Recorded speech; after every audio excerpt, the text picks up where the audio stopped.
po tayo ngayon sa Commonwealth Market at ito po yung kaugnay ng pagpapatupad ng maximum suggested retail price para ho sa presyo ng baboy. So, dito po sinasabi na pinapatupad na nila ang 380 pesos per kilo sa bawat sa tiempo, samantalang 350 pesos naman sa bawat kilo ng kasim o pige. Ayan po bilang pagsunod sa utos ng Department of Agriculture at sinasabi nga ho dito ng DA para ho yan na tulong sa mga mamimili na dumadaing sa masyadong mataas na presyo ng baboy na umabot sa mahigit 400 pesos bawat kilo at bilang tulong na rin sa ating hog industry dahil nga po doon sa matinding epekto o matagal ng epekto nitong African swine fever na naka-apekto sa ating pork industry. Ngayon, makausap po natin yung mga umaangkat ho dito ng baboy na kumusta ho?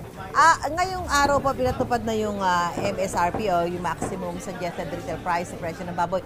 Kayo po yung umaangkat. Okay ba sa inyo yan?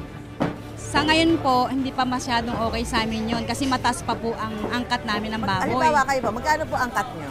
Ang live po kasi namin ngayon, 245. So kung magbibenta ka ng 350 na laman, talo po kami ng 10 pesos. Dapat 235. Naglalaro sa 235 to 40.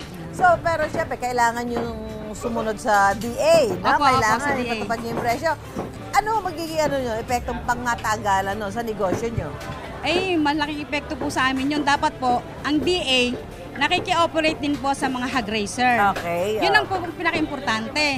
Kasi si hog raiser, pag sinabing ganito live namin, buong Pilipinas yan, meron silang asosasyon. Pag sinabing 240 tayo, huwag tayo magbibigay ng mababa, yun po ang masusunod. Kaya dapat po si DA, yun ang aasikasuhin nila. Yung presyo ng mga kinukunan nyo ngayon, ito pa yung dating presyo na binibenta nyo na 400 pesos plus, di ba? Dahil medyo mahal na ho talaga ang baboy, di ba? Opo. So talagang medyo magiging, malulugi ba kayo? Malulugi po kami.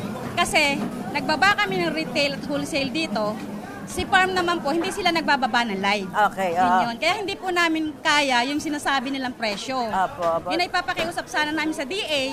Kasi may meeting yata kami mamaya dun eh. Sa DA, 2 p.m. Opo. Yun sana sasabihin namin. Ano ho sasabihin nyo sa DA? Ito, napapakanood na nila ngayon to sasabihin nyo. Si DA dapat ang kumausap sa mga hog raiser. Para sila yung magbaba, sila yung sundin. Kami madali lang kausap dito.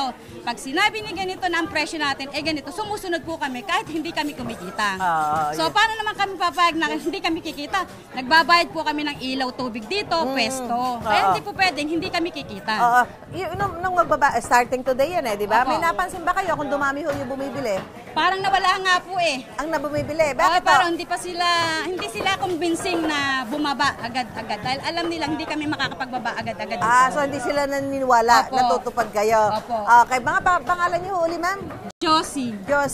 Balyeser. Bale, kayo ba yung miyembro na ibang mga samahan ng mga... Wala. Dito lang po. Pero vocal kayo about this.